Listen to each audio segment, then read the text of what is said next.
All right, let's talk about coffee badging. It's a thing, a real thing. Picture this. Someone breezes into the office, grabs a quick coffee, maybe a croissant if they're feeling fancy, all while flashing their ID badge. Boom, they're clocked in.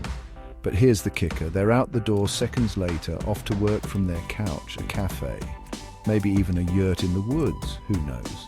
This isn't about a rogue employee sneaking in a quick caffeine fix. It's become a trend, a symptom of a changing work landscape. The office, that cubicle-filled, fluorescent-lit land of yore, it's not the only game in town anymore. And employees, they're finding ways to adapt, to bend the rules without technically breaking them. The rise of remote work, the allure of flexibility, it's all brewed the perfect environment for coffee badging to flourish.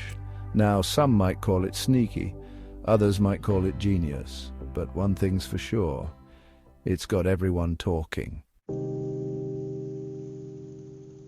So, why are people coffee badging? Well, imagine this. A soul-crushing commute, an office that feels more like a prison of productivity, and a boss who seems to only communicate through passive-aggressive emails. Not exactly a recipe for a happy worker, is it?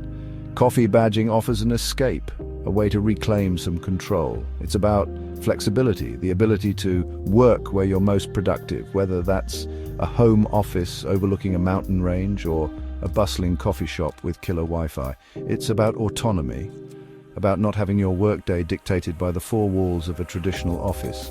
And let's not forget about work-life balance, that mythical creature everyone's chasing but rarely seems to catch.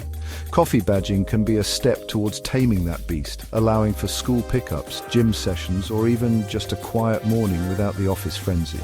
In short, coffee badging is a rebellion, a silent protest against the rigidity of the traditional work structure. It's a cry for flexibility, for autonomy, for a better way to work.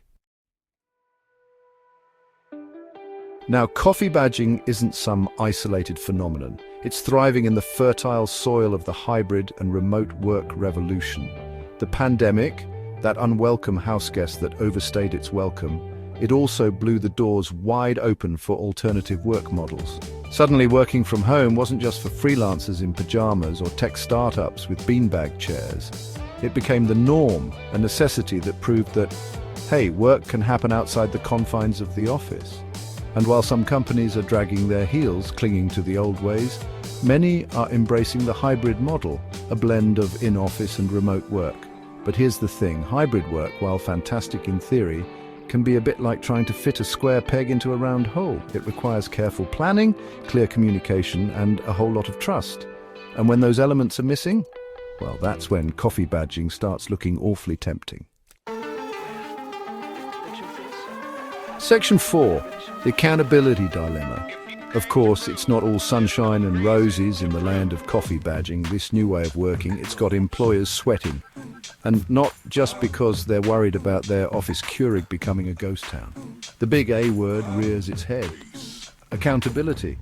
How do you track productivity when your employees are scattered to the winds, popping in for a caffeine fix and then vanishing into the ether? How do you make sure people are actually working, not just using their newfound freedom to binge-watch reality TV in their pajamas? It's a valid concern. The old metrics, the ones based on butts in seats and hours clocked, they don't quite cut it in this new world. It's a challenge, no doubt, but one that requires a shift in thinking. It's about focusing on output, on results, on what's being achieved, not just where it's being achieved. Section 5, the shifting sands of work. So, what does the future hold for the world of work? Will offices become relics of the past, replaced by a sea of coffee shops filled with laptop warriors? Will coffee badging become the norm, the standard operating procedure for a new generation of workers? The answer, as with most things, is probably a big fat it depends. The way we work is evolving, that's for sure. The traditional office, the 9-to-5 grind, it's all being challenged. And frankly, that's not a bad thing. There's coffee badging, whether we embrace it or try to eradicate it, it's a symptom of a larger shift. It's a sign that employees are craving flexibility, autonomy, and a better work-life balance. And smart companies, the ones that want to attract and retain top talent, they're going to have to adapt.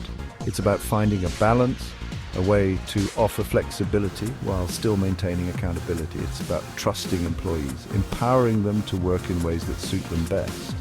It's about creating a work environment that doesn't make people want to disappear after their morning coffee.